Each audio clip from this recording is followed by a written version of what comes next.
13 साल का एक बच्चा खुद से कमिटमेंट किया था कि अगर मैं 30 साल की एज तक मिलीनियर नहीं बन पाया तो मैं ओमाहा की सबसे ऊंची बिल्डिंग से कूद जाऊंगा। आखिर ये बच्चा कौन हो सकता है और कौन? वॉरेन बफेट, जो आज की डेट में रिचेस्ट पर्सन में से एक है। एक नॉर्मल से लड़के ने इतना सब कुछ कैसे हासिल किया? द आंसर इज इन्वेस्टमेंट का यूज करके।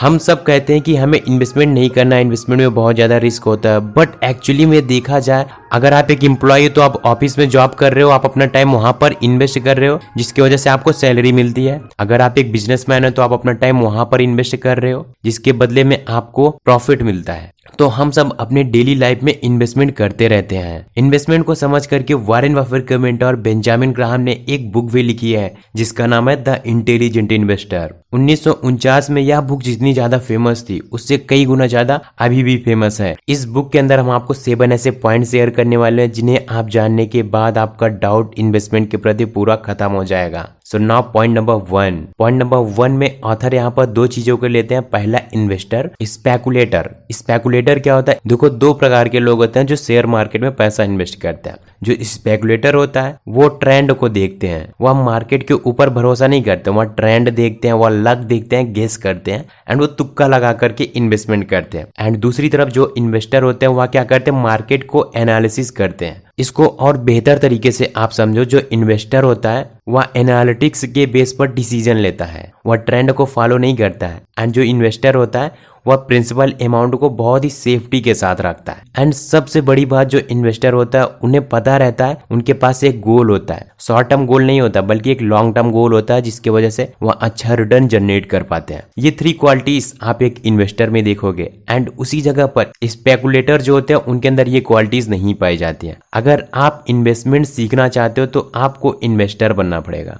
स्पेकुलेटर नहीं बनना पड़ेगा, अदरवाइज आप भी तुक्का लगाते रह जाओगे। आई विल रिकमेंड यू कि आप एक इन्वेस्टर बनो। सो रियल वर्ल्ड में 3 प्रकार के इन्वेस्टर होते हैं। Point number 1, defensive investor. Second, aggressive investor. Third, enterprising investor. जो डिफेंसिव इन्वेस्टर होते हैं वह लो रिस्क फंड में इन्वेस्टमेंट करते हैं, और जो एग्रेसिव इन्वेस्टर होते हैं जो कि बहुत ज्यादा गुस्से वाले होते हैं वो क्या करते हैं? हाई रिटर्न पाने के लालच में एग्रेसिव इन्वेस्टमेंट करते हैं, वो हाई रिटर्न हाई रिस्क वाला गेम प्ले करते हैं। एंड जो इंटरप्राइजिंग इन्वेस्टर होते हैं वह क्या करते हैं? कुछ हिस्सा लो रिस्क फंड में इन्वेस्टमेंट करते हैं तो कुछ हिस्सा हाई रिस्क वाले में इन्वेस्टमेंट करते हैं।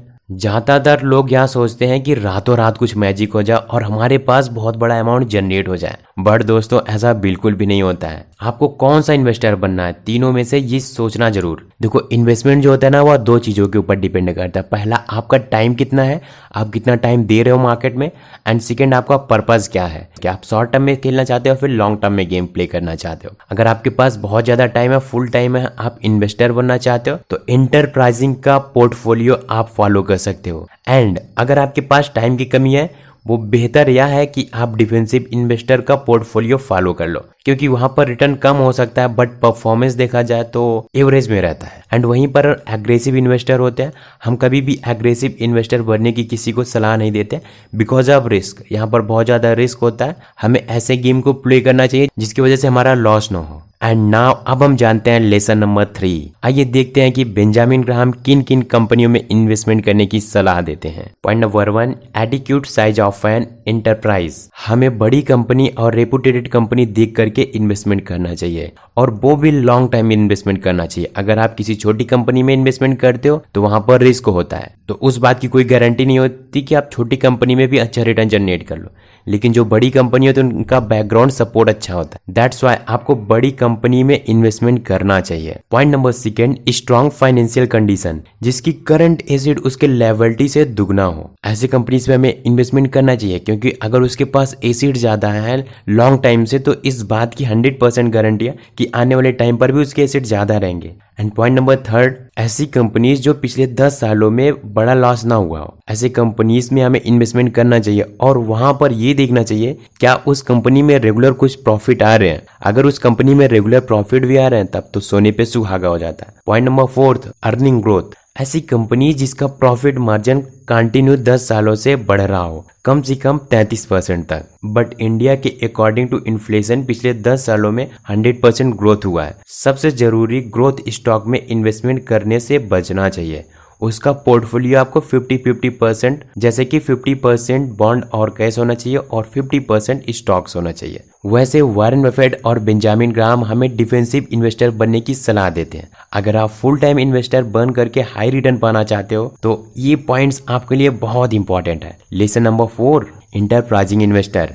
इसके पोर्टफोलियो में 4 चीजें जरूर आपको मिलेंगी: पेशेंस, डिसिप्लिन और समथिंग न्यू एंड टाइम। देखो, जिंदगी में कुछ पाने के लिए कुछ अलग करना पड़ता है, उसी प्रकार से इन्वेस्टमेंट में कम लॉस में ज्यादा रिटर्न पाने के लिए कुछ अलग करना पड़ता है। Point number 1, go against the market. Market के खिलाफ जाना पड़ता है। मार्केट में जब लोग डर करके शेयर बेच रहे हो तब आपको शेयर खरीदना है, और जब मार्केट में लालची बन करके लोग शेयर खरीद रहे हो तब आपको शेयर बेच देना है। And point number 2, growth stock खरीदना है। वो कंपनीज जो बाकी कंपनी से ज्यादा प्रॉफिट कमा रही है, जिनके पास यूनिक प्रोडक्ट है और हाई रिटर्न आपको दे रहे हैं। हाई रिटर्न दे रहे हैं तो रिस्क भी हो सकता है और आपको प्रॉफिट भी अच्छा मिल सकता है, तो वह भी आपके लिए बेस्ट स्टॉक हो सकता है। पॉइंट नंबर 3, बार्गेनिंग स्टॉक आपको खरीदना चाहिए। बार्गेनिंग स्टॉक क्या होता है? ऐसे स्टॉक जो किसी मार्केट रीजन की वजह से सस्ते में मिल रहे हो, ऐसे स्टॉक को हमें जरूर खरीद लेना चाहिए, क्योंकि उसका प्राइस कब बढ़ जाए कुछ पता नहीं होता है। Point number 4, by special cases. छोटी कंपनीज के स्टॉक जिन्हें बड़ी कंपनीज एक्वायर करती हैं, जैसे कि रुचि सोया स्टॉक। इस कंपनी को पतंजलि ने एक्वायर किया था, फिर इस कंपनी का बहुत ज्यादा प्रॉफिट हुआ था, तो ऐसे कंपनीज में भी आपको टारगेट करना चाहिए। Lesson number 5, mister market. कभी भी मार्केट बढ़ जाता है और कभी भी मार्केट डाउन हो जाता है, कभी कुछ पता नहीं रहता। इसी वजह से मार्केट में लोग बहुत ज्यादा डर जाते हैं, तो ग्राहम ने इसी को बहुत ही इंटरेस्टिंग नाम दिया है, मिस्टर मार्केट। इस चीज को समझना आपके लिए बहुत ज्यादा जरूरी है। ऐसा क्यों? क्योंकि जो मिस्टर मार्केट का मूड होता है ना, सुबह होते ही उनका मूड बदल जाता है। अगर मूड अच्छा है तो शेयर प्राइस को बढ़ा देता है, 100 रुपए के शेयर को 1000 रुपए में देने लगते हैं। और अगर वहीं पर सुबह सुबह मूड खराब है तो 100 रुपए को शेयर को 10 रुपए में भी देने को तैयार हो जाते हैं। जब मार्केट का मूड अच्छा होता है तो 100 रुपए के शेयर को 1000 में बेच दो, और जब मूड खराब हो तो 100 रुपए के शेयर को 10 रुपए में खरीद लो। बट इसका लोग ज्यादातर करके उल्टा करते हैं, इसका अपोजिट ही करते हैं। बट आपको ऐसा बिल्कुल भी नहीं करना है।